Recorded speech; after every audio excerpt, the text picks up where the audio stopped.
जय हिंद दोस्तों। आज है 18 जुलाई। 18 जुलाई से जो भी करंट अफेयर क्वेश्चन बनेंगे उन्हें कवर करेंगे और जो कल के पीवाईक्यू हैं उनके हम आंसर देंगे। और आज के 5 पीवाईक्यू का आंसर आपको देना है कमेंट बॉक्स में। तो बिना देर किए शुरुआत करते हैं। तो पहला क्वेश्चन कल का था पीवाईक्यू, भारतीय संविधान के किस अनुच्छेद में वार्षिक वित्तीय विवरण का उल्लेख किया गया है? तो यह है अनुच्छेद 112 में वार्षिक वित्तीय विवरण यानी बजट का प्रावधान है। तो अगला क्वेश्चन है, किस अनुच्छेद में गणपूत्री संख्या का उल्लेख है? अनुच्छेद 100 में गणपूत्री संख्या का उल्लेख है। किस अनुच्छेद में ग्राम पंचायत का गठन का उल्लेख है? अनुच्छेद 40 में नीति निर्देशक तत्वों। अनुच्छेद भारतीय संविधान के अनुच्छेद किस अनुच्छेद में उच्चतम न्यायालय की स्थापना की गई है? उच्चतम न्यायालय की स्थापना अनुच्छेद 124 में। कादम्बरी के रचनाकार कौन थे? बाणभट्ट थे। तो ये 5 क्वेश्चन आज के हैं। तो पहला क्वेश्चन है, उच्चतम न्यायालय के परामर्श की राष्ट्रपति की शक्ति किस अनुच्छेद में दी गई है? वहीं किस अनुच्छेद में भारत का नियंत्रक महालेखा परीक्षक का उल्लेख है? क्वेश्चन नंबर 3, भारतीय संविधान के किस अनुच्छेद में राज्यों के राज्यपाल का उल्लेख है? चौथा है, रचना कामसूत्र के रचनाकार कौन है? पांचवा है, रचना कुमार संभव के रचनाकार कौन है? ये 5 क्वेश्चन हैं, इनके स्क्रीनशॉट ले लीजिए और इनके कमेंट बॉक्स में आंसर दीजिए। अगर आप आंसर देते हैं या लिखते हैं तो ये पक्का आपको याद रहने वाला है और कभी भी नहीं भूलेंगे आप। तो और ये आपकी परीक्षा में आए हुए प्रश्न हैं, तो ये बहुत ही आपको हेल्प करेंगे। तो आज का पहला क्वेश्चन है, 18 जुलाई को हर साल नेल्सन मंडेला दिवस मनाया जाता है। यह दिवस लोगों के समाज के सकारात्मक बदलाव लाने के लिए प्रोत्साहन करता है। भारत सरकार ने कादम्बिनी गांगुली के सम्मान में 18 जुलाई 1964 को एक डाक टिकट जारी किया था। 18 जुलाई को कादम्बिनी गांगुली केवल भारत की ही नहीं बल्कि पूरे ब्रिटिश साम्राज्य में स्नातक होने वाली पहली महिला थीं। कादम्बिनी गांगुली भारतीय राष्ट्रीय कांग्रेस से जुड़ने वाली भी पहली महिला थीं। प्रधानमंत्री नरेंद्र मोदी नीति आयोग के अध्यक्ष व सुमन बेरी नीति आयोग के उपाध्यक्ष होंगे। तो नीति आयोग की स्थापना डॉक्टर वी के Saraswat, professor Ramesh Chandra, doctor V के पॉल और अरविंद वीरमानी को पूर्णकालिक सदस्य भी बनाया गया है। इसके बारे में फैक्ट जान लेते हैं। 1 जनवरी 2015 को योजना आयोग को एक नए संस्थान नीति आयोग द्वारा प्रस्तावित किया। नीति आयोग की पहली बैठक 8 फरवरी 2015 को प्रधानमंत्री नरेंद्र मोदी की अध्यक्षता में हुई। नीति आयोग ने भारत में गियर शिफ्ट चैलेंज की शुरुआत की। हाल ही में स्टेशनरी ब्रांड के कैमलिन के फाउंडर सुभाष दांडेकर का निधन हो गया है। WHO ने 2023 में कोई टीका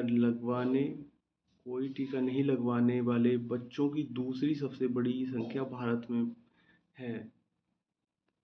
तो WHO की एक संस्था है यूनाइटेड नेशन चिल्ड्रन फंड यानी यूनिसेफ। इसकी स्थापना 11 दिसंबर 1946 को हुई थी। इसे हिंदी में संयुक्त राष्ट्र बाल कोष भी कहा जाता है। यूनिसेफ को 1965 में नोबेल का शांति पुरस्कार दिया गया। वहीं 1989 में इंदिरा गांधी शांति पुरस्कार और 2006 में प्रिंस ऑफ अस्तूरियस अवार्ड्स से सम्मानित किया गया। अगला क्वेश्चन है, भारतीय वैज्ञानिक या औद्योगिक अनुसंधान परिषद CSIR चीफ कलई सेल्वी को 2 साल का एक्सटेंशन मिला है। इनकी कार्यकाल को 2 साल बढ़ा दिया गया है। ये हैं कलई सेल्वी, वैज्ञानिक और उद्योग अनुसंधान परिषद की पहली महिला महानिदेशक भी हैं। पॉल कागामे रवांडा की चौथी बार राष्ट्रपति चुने गए। ये हैं पॉल। रवांडा पूर्वी मध्य अफ्रीका का एक देश है। इस देश को हजारों पहाड़ियों की भूमि भी कहा जाता है। उप सहारा अफ्रीका क्षेत्र का हिस्सा है। इसकी राजधानी किगाली है। यहाँ की मुद्रा रवांडा फ्रैंक है। भारतीय वायुसेना स्टेशन सरसावा में कारगिल विजय जयंती दिवस 2024 का आयोजन किया। ये कारगिल युद्ध में शहादत जिन जवानों की हुई उनके लिए याद में मनाया जाता है। हमारा संविधान हमारा सम्मान का दूसरी क्षेत्रीय कार्यक्रम प्रयागराज उत्तर प्रदेश में किया गया। तो आज के क्वेश्चन है, उत्तर प्रदेश दुग्ध उत्पादन बढ़ाने के लिए 10,000 पशुओं को प्रशिक्षित करेगी। वहीं भारत सरकार ने हर साल 25 जून को संविधान हत्या दिवस मनाने का निर्णय लिया। उत्तराखंड में देश का पहला रेडोड्रॉन उद्यान की स्थापना की गई। पेरिस ओलंपिक में मेडल में एफिल टावर का लोहा लगा हुआ है। पेरिस ओलंपिक 2024 की थीम क्या है? आगे बढ़े, चलो आगे बढ़ें और जश्न मनाएं।